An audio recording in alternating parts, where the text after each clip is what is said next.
Hey everybody, Scout Crafty here again. Welcome back to the show. It's midweek Wednesday. Hope you're doing well. A little bit tired today. I got to tell you something. Last night was kind of a weird night. You know, I live in New York City, and some strange things go on here. All times, all night long. People say, "Oh, you're up late at night." Everybody's up late at night here. Let me show you what happened. 2 o'clock in the morning yesterday. 2 o'clock in the morning. Doorbell rings. You know, I got one of them Ring cameras. You know that you need some kind of surveillance in this. You have to have it. These days, it's a must-have. So the doorbell rings. Check out what's on my doorbell.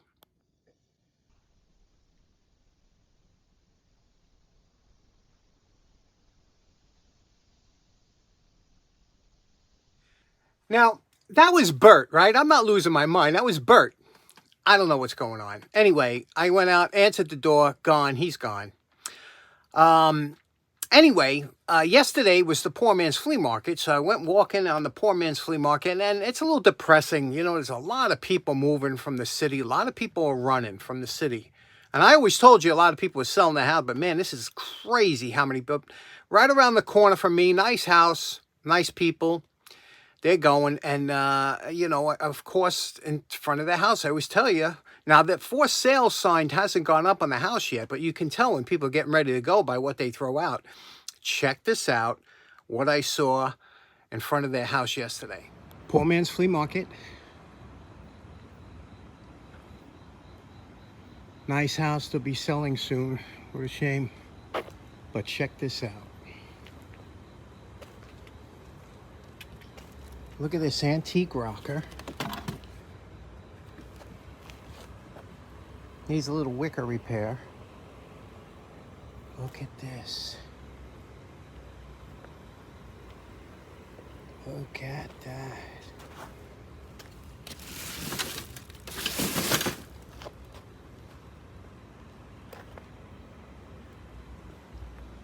God only knows what's in these bags. I don't look in these bags because I'm not a garbage picker. But, oh man, look at it, huh?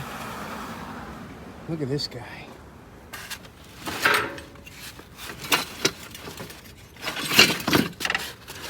Two of them. Now look at this, two easy up type canopies, and these things you know are in great shape. Look at, they're wrapped up nice. I couldn't take them. Where am I going to put everything, right? But I did take those sleds, and look at these butterfly nets. When was the last time you've seen a butterfly net in action? Especially here in New York City. I had them as a kid, but who's seen them now? Okay, so let me show you what I picked up from that great find. Now, of course, I did take those sleds, and let me show you here. First, we have a flexible flyer, F650. This is a rare model. I'll tell you more about it when we go over it. But you could see the condition it's in, the oak runners. It's just absolutely beautiful. Love this sled. And then we have a Speedway. Now, these Speedways are a little bit more interesting as far as a collector goes, because you don't see too many. You know, Flexible Flyer was the big one that everybody bought. This one had a little repair on it, you could see.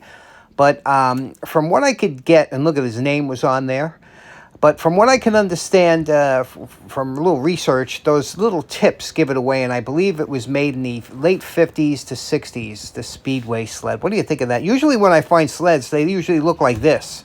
Here's a couple more I found on my walks, and you can see they're kind of dried out usually, and you know they need a good varnishing and refurbishing, but they still work. Here's an old Champion. Those graphics look more like 60s, 70s, right? But oh yeah, I must have half a dozen or a dozen in the garage.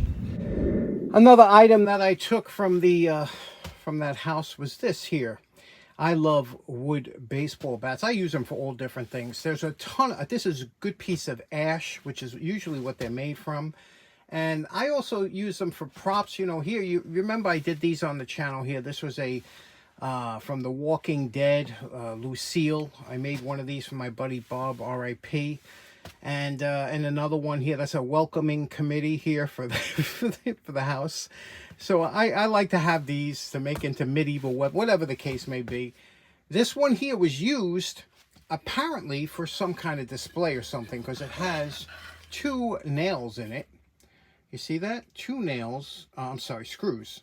What am I talking about? 2 screws, and on the other side here, it has something that was, you know, driven into the back. So I'm going to show you, and the reason I'm showing you this is because remember we were talking about checking and the normal drying out of wood, and you could see ash is especially known for this.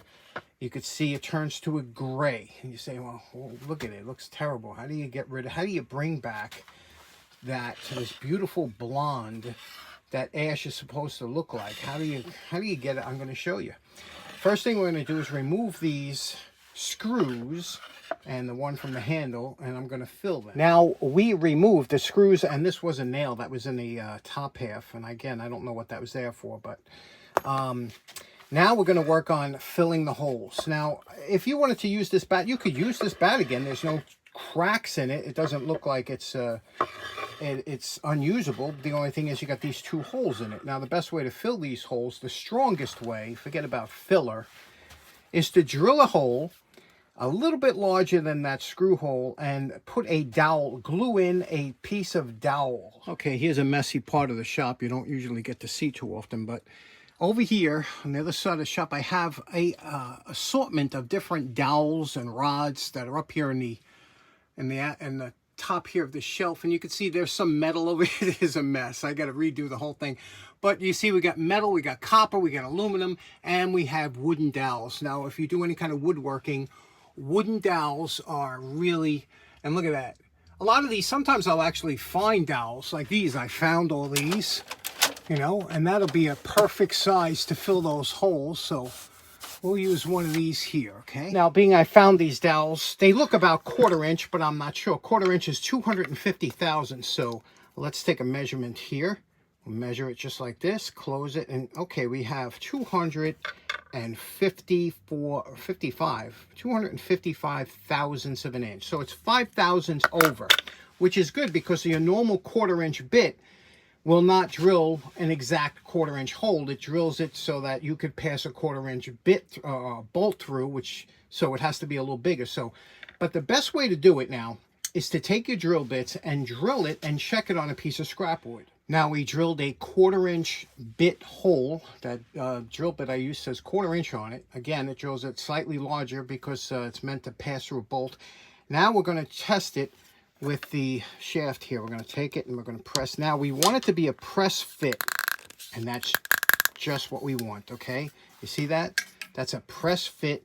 We don't want it too tight that we got to bang it in because that'll squeeze all the glue out. But there we go. That's just what we want. So now we're going to drill out those screw holes in the bat and also the nail hole at the end. And then we're going to glue in a couple short pieces of this dowel. Now we cut 3 pieces of dowel slightly longer than the hole we drilled, and we chamfered the end. See that? So that'll help go in there. Now we're going to apply some glue with a Q-tip to the inside of the holes here. See the holes that we drilled? And we're going to hammer these down until they go all the way down.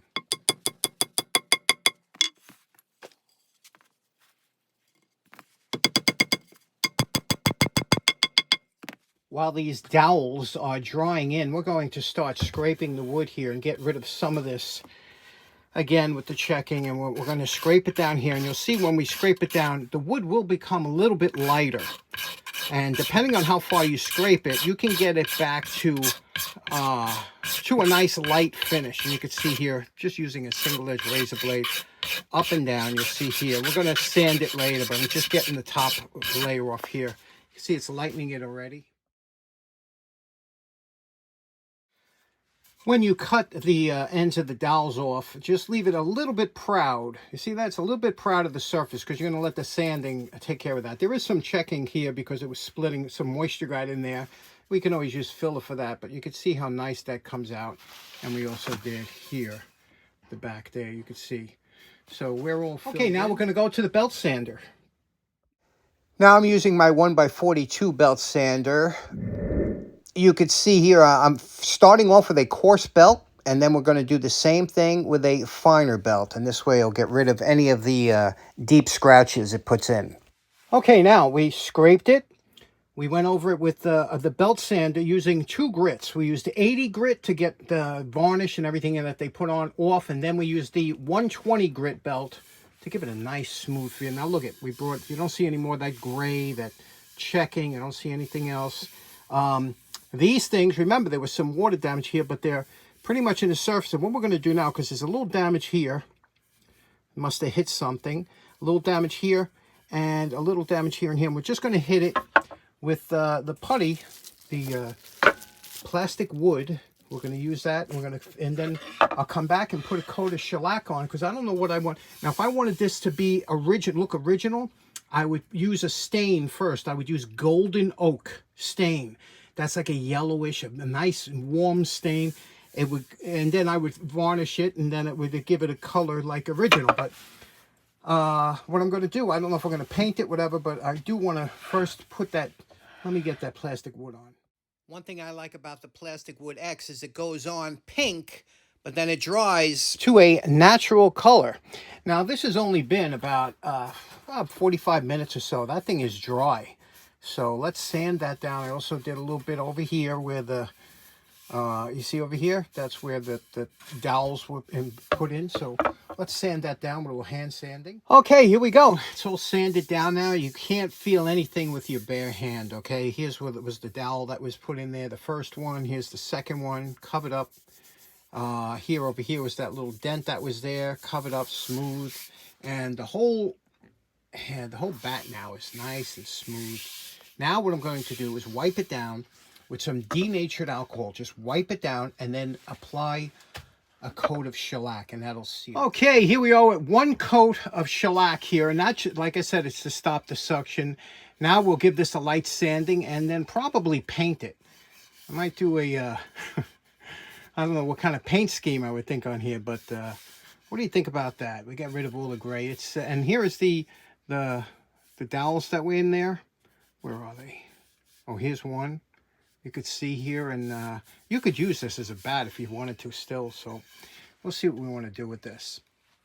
Now, the next item I took was this. You could see here it is a compass rose, and I've taught navigation and orienteering to hundreds of scouts and Marines, and I have to tell you something. I like these things, but this one here, you could see it's kind of an outdoors. It's metal. And I guess you hang it out, it was hung outside. It's got a little bit of rust on it. Had some kind of coating on here that I was able to kind of peel off a little bit. But other than that, there's no rust. It's meant to look antiqued, right? If you like that look. But what I'm going to do is I'm going to paint this entire thing and make it different colors. Because typically, the points of the compass rose here has different shades on one side and the other, so it has a nice look to it. Also, your segments are usually cut off with colors, and then the north, south, east, west. So I'm going to do that. What do you think about this thing here? Okay, now I went over the entire thing. I sanded this is all smooth. It don't look like it, but it's all smooth now. And anywhere there was rust or chipping paint, like over here, I took it all off with the wire brush and spackle knife, putty knife, and then I shellac this. And the shellac just puts a coating on there so that the paint will adhere. And now what I'm going to do is I'm going to prime this entire thing in white using that thinned out paint. Okay, we primed it front and rear. This is the 3-foot rule, you know. We just gave it a quick prime, and now we will color it in with different colors, you know, the letters or whatever. So now I just got to think about what colors I want to do. But what a transformation, big difference, right? And we'll see what it looks like next time. Okay, so in closing, kind of a short one today, just showing you the things that get done down here, and what the poor man's flea market kind of throws a wrench into everything. Also, this weekend coming up is Friday, Saturday, Sunday, I believe. It's going to be the Field of Tools show, the tool show. I was there last year for its, the first show ever, upstate in East Durham, New York. So if you're in the area or something, I went on Friday last year. I was going to go this year, but I don't know. The weather's looking bad. Thunder showers. I don't know. We'll have to see. But anyway, it is this weekend in case you're in the area or you're close and you might want to stop by. Hope you have a great day. We will see you again on Friday. Take care now. Bye-bye.